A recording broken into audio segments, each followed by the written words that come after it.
Senator Warren. Thank you, Mr. Chairman. And Mr. Hegseth, thank you. Thank you for your service. So if you're confirmed as Secretary of Defense, you will oversee our military, including about 250,000 women who currently serve on active duty in the Army, the Navy, the Air Force, the Space Forces, and the Marines. And I have serious concerns that your behavior toward women disqualifies you from serving in this role. Now, I've been trying to get answers from you for quite some time on this. You haven't wanted to meet or to answer any of my questions, so we'll just have to do it here and dive in. I want to pick up on some of the questions asked by Senators Shaheen and Gillibrand and Hirono, and I just want to make sure we have a list of some of the facts that I think are undisputed. I'm not going to talk about anonymous sources. I'm just going to quote you directly. We've got the video. We've got it in print.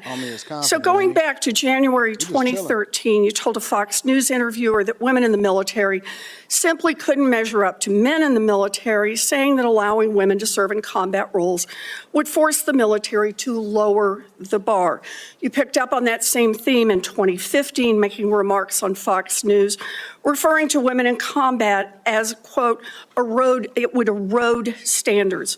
June 2024, you said on Ben Shapiro's podcast, quote, women shouldn't be in combat at all. And then, of course, we've talked about it in 2024. You published a book, and you say on page 26 of your book, we need moms, but not in the military, especially in combat units. Page 48 of your book, you claim that women should not be in combat roles because men are distracted by women. And then 10 weeks ago, you appeared on the Sean Ryan show and said, I'm straight up just saying we should not have women in combat roles. Now, I presume you recall making all these statements?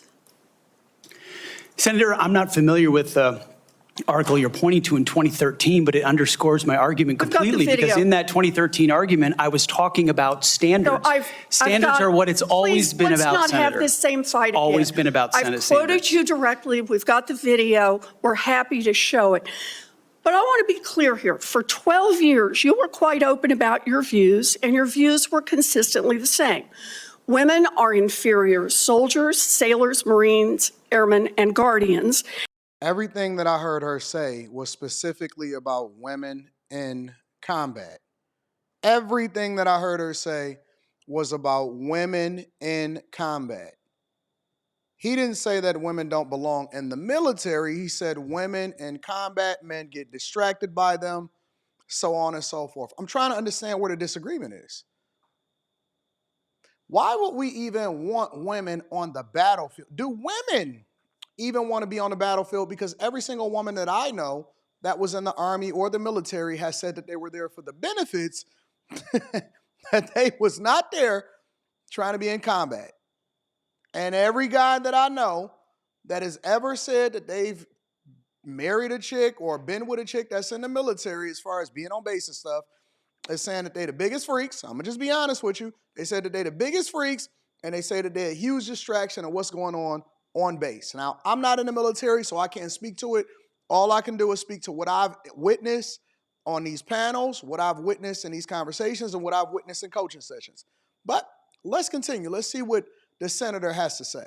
And in case anyone missed the point, and these are your words from 10 weeks ago, women absolutely straight up should not be permitted to serve in combat.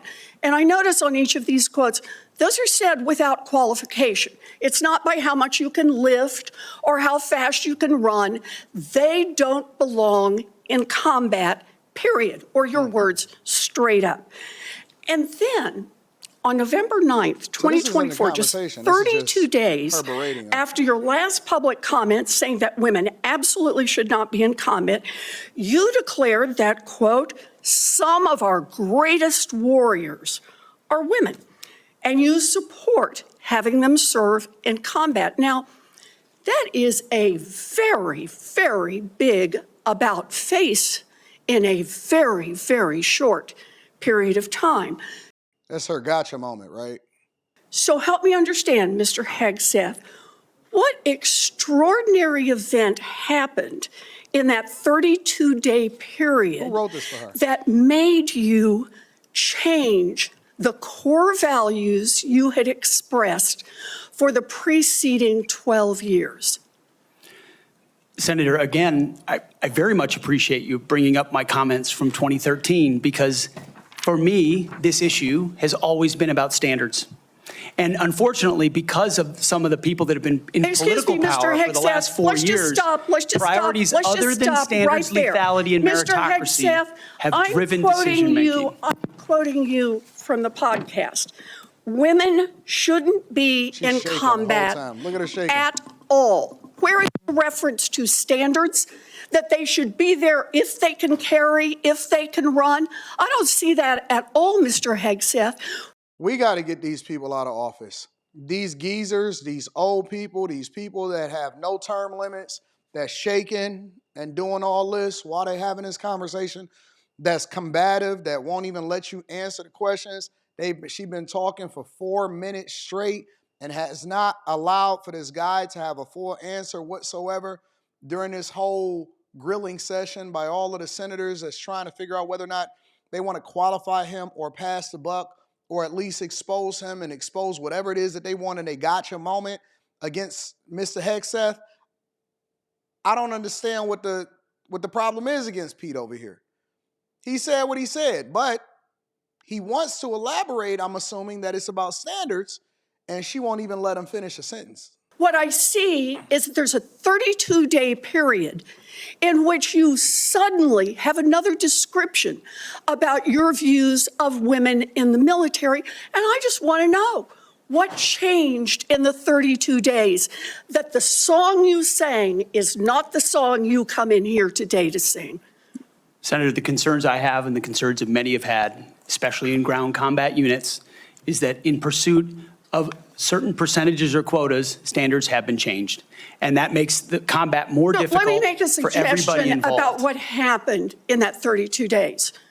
You got a nomination from President Trump. Now, I've heard of deathbed conversions, but this is the first time I've heard of a nomination conversion. And I hope you understand that many women serving in the military right now might think that if you can convert so rapidly your long-held and aggressively pursued views in just 32 days, that 32 days after you get confirmed, maybe you'll just reverse those views and go back to the old guy who said straight up, women do not belong in combat. Now, Mr. Hegseth, you have written that after they retire, generals should be banned from working for the defense industry for 10 years. You and I agree on the corrosive effects of the revolving door between the Pentagon and defense contractors. It's something I would have liked to talk with you about if you'd come and been willing to visit with me. But the question I have for you on this is, will you put your money where your mouth is and agree that when you leave this job, you will not work for the defense industry for 10 years? Senator, it's not even a question I've thought about because it's not one think about it right now. It's not one, my motivation for this job I understand has never that. I been just about need what a could yes or no conceivably here. come next. Time is short. I just need a yes or no. I would consult with the president about what the policy should be In at the Defense other Department. words, you're quite sure that every general who serves should not go directly into the defense industry for 10 years, but you're not willing to make that same pledge? I'm not a general, Senator. You'll be the one.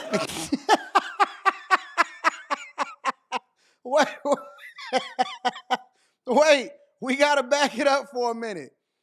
Because this just shows you how incompetent that these senators are, and they don't even know how the government runs, but they're lifetime senators. They have a lifetime in these roles, and they have no clue, and he hasn't even talked. I don't even think he's had 30 seconds of talk time, and she looked stupid, and she froze, and she knew she looked stupid in that exact moment. Let me rewind it for a second. Industry for 10 years, but you're not willing to make that same pledge? I'm not a general, Senator. Look at her face. Look at her face.